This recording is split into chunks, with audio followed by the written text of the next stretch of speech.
The Isle of Man is a wonderful place for hill walking. Here are some highlights. Adrian Earnshaw and I went out for a day exploring the Laxey mines. The mine shafts still remained uncovered and stones thrown in seemed to take a long time to reach the bottom. Originally the miners descended and ascended by means of a long pole which moved up and down in the shaft, and from which miners would step off and onto steps cut into the side of the shaft. We walked up from Laxey to Agnish, and at the third shaft crawled through a short tunnel from the winding house, which took us through to a sheer vertical drop. Afterwards we had a late lunch with pints of locally brewed bitter in the Miners' Tavern.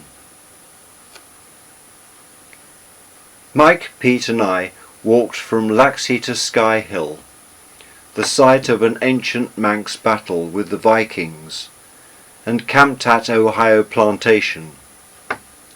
We made the return journey via Mount Carrin, Greba Bridge and Baldwin.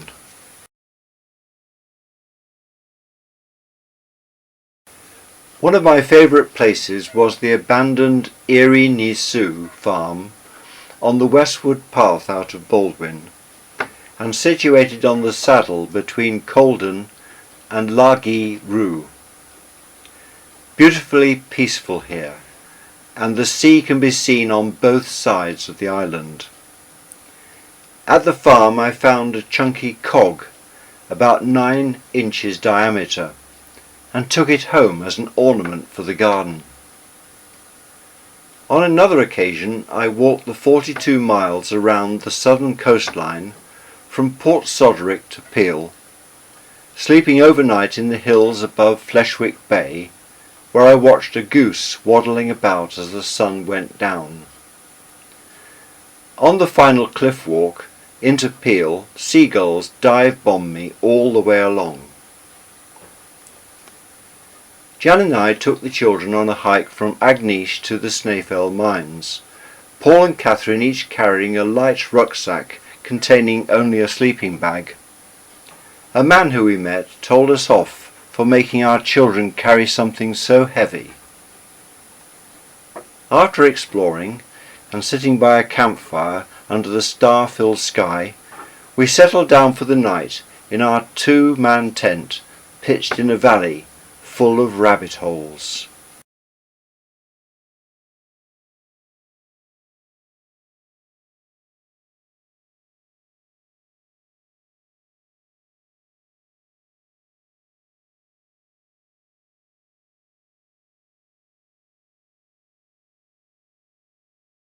On several occasions we got together with the Sale and Erskine families for Optune, the Manx equivalent of Halloween.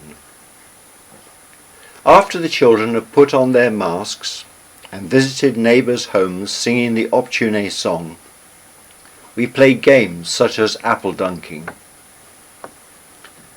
One year we all spent a weekend at the bleak Erie Cushlin Adventure Centre, and on the Saturday walked to the ruins of the 8th century chapel and hermitage, imagining what it would have been like for the monk who had crossed the Irish Sea in a coracle to this place.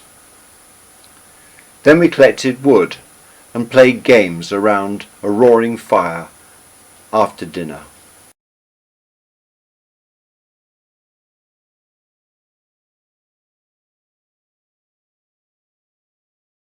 Each year we crossed the Irish Sea to spend Christmas and New Year alternately at Billinge and Rotherham. One year we went around the local pubs collecting money for charity with Caroline and her bell-ringing friends.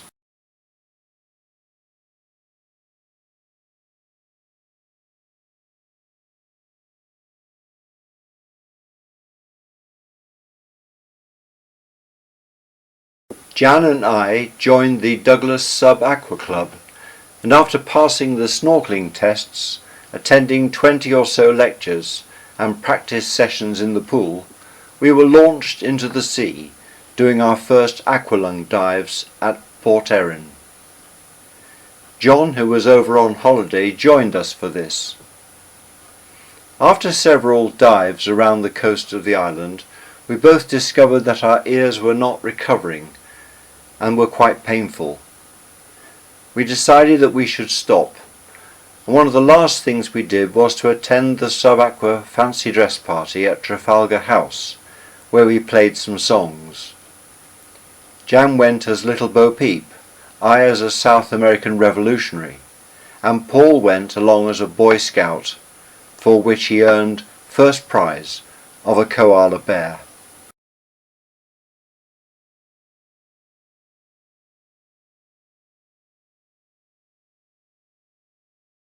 Jan had been promised a work permit for teaching when I was offered the job in the Isle of Man.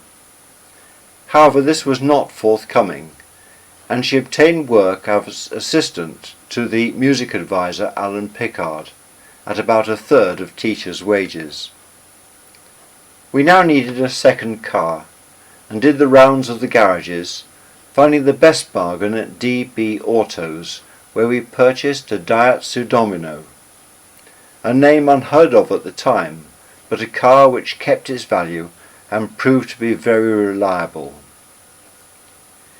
Jan also began training with the Samaritans, created by Chad Vara in 1953 when he was vicar of St. Stephen's in London. One of my students, Mark Cowan, walked out of an economics lecture without explanation. It was pouring with rain outside as he left the mobile classroom, and his friends told me that he was upset. I asked one of them to check on him that evening. When I heard that no one had been able to make contact with him, I rang Mark's mother. His father went round to his flat and discovered that he had taken a paracetamol overdose, and the doctors could not save him. This convinced me of my thoughts of following in Jan's footsteps, and so I began training with the Samaritans.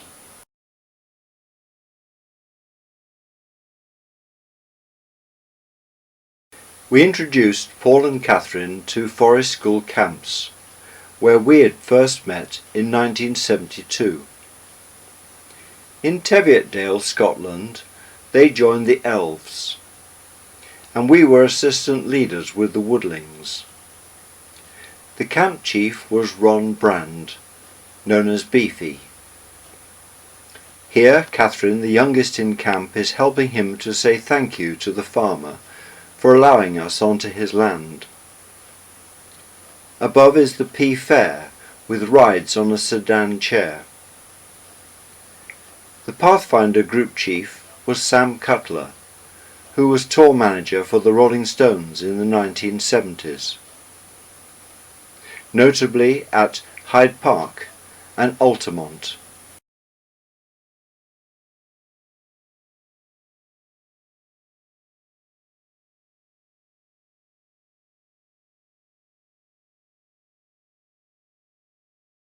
The following year, Jan and I were the Pathfinder group chiefs at Dunnerdale in the Lake District.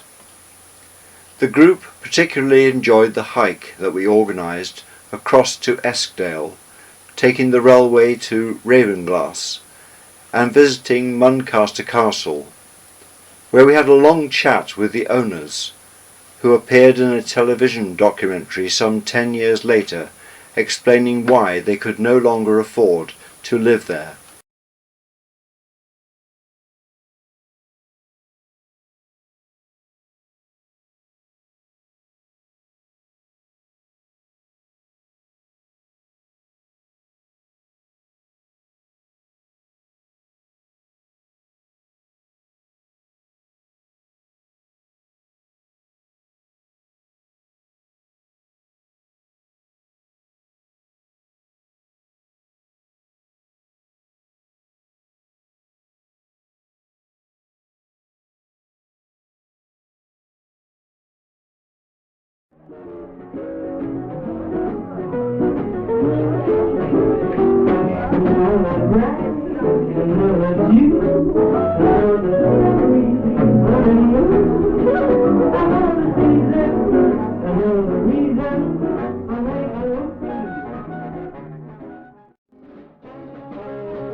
We began the search for a new home. Firstly, we were attracted by a wooden house in Laxey called Silversea, whose owner, Mr. Lazzolo, had been a journalist. He was offering his flock of geese as part of the deal. Then our attention turned towards Laxey Vicarage, a real dream. But in the end we decided that it would break the bank to put it in order. Then after a tour of over 20 properties we came upon Cedargate's 2nd Avenue, Douglas. On the market at £80,000 originally, to our delight the owner accepted our offer of £50,000. We hired a transit van and with 6 helpers, Billy Erskine, Mike Casey, Clive Hand, Liz MacArthur, Sue Fraser and Dave Sale, we began the process of moving our possessions. At the end of the day, we all sat down exhausted and enjoyed a meal of fish and chips with beer and elderflower wine.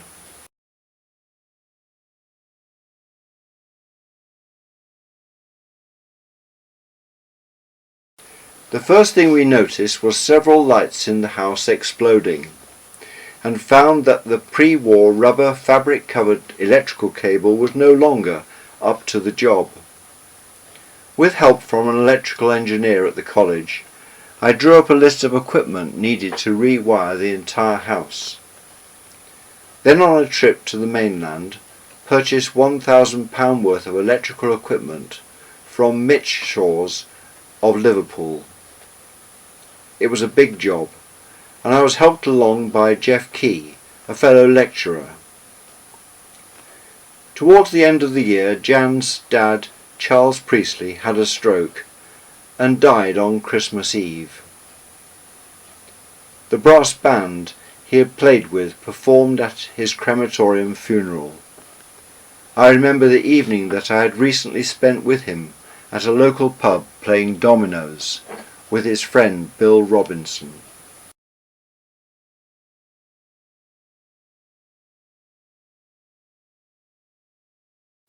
Paul and I returned to the island while Jan and Catherine stayed with Jan's mum, Alice Priestley. And so the work went on. Lights, ring mains, rentacle, plastering, plumbing, toilets, water main, curtain rails and carpets. Through all of this, Paul and I slept and ate and tried to live in the sitting room.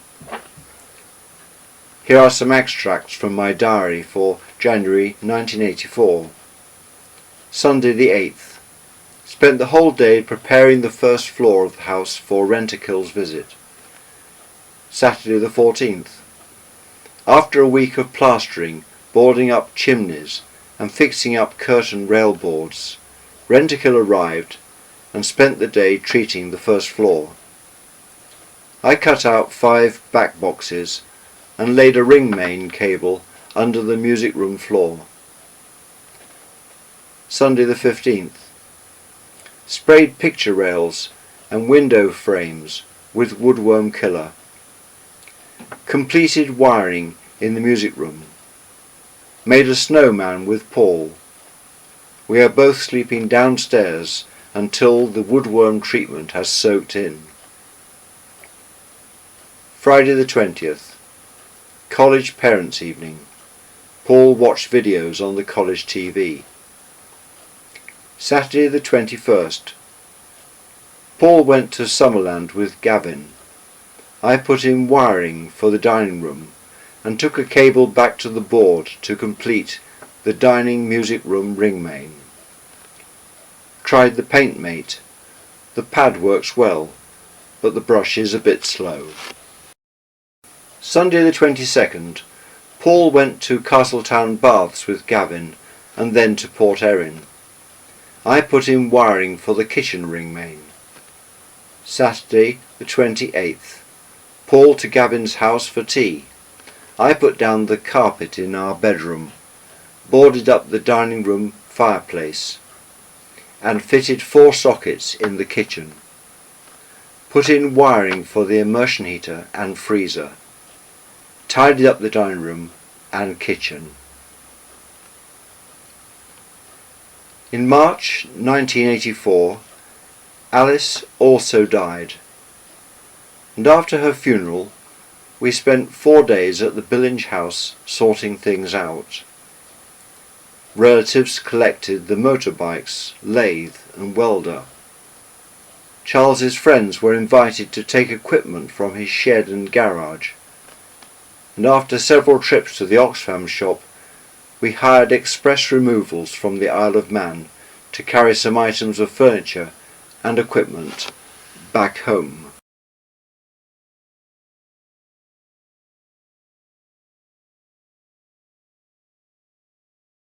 I borrowed some scaffolding from the college and began the process of repairing guttering, replacing cracked lead roof valleys and painting gutters and windows. then set about boarding the enormous attic and building a pergola in the garden, concreting 10 10-foot poles into the ground and later fixing 11 more as cross sections. The plan being to grow fruit trees up the sides and over the top.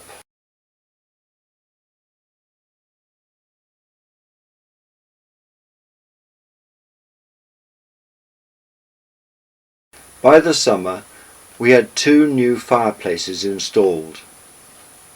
One day I got fed up with the paint mate, which kept going wrong. So I sat down in the garden with a bottle of wine.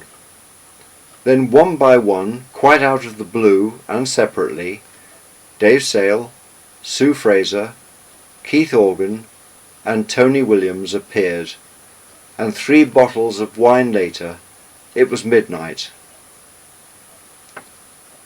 Work on the house continued with papering, a Securicore burglar alarm system installed, sanding the wooden floors and tiling in the porch. Jan set to work building a pond in the centre of the lawn. In October, to celebrate completion of the house and garden, we invited 45 friends to a party, at which the jazz group played.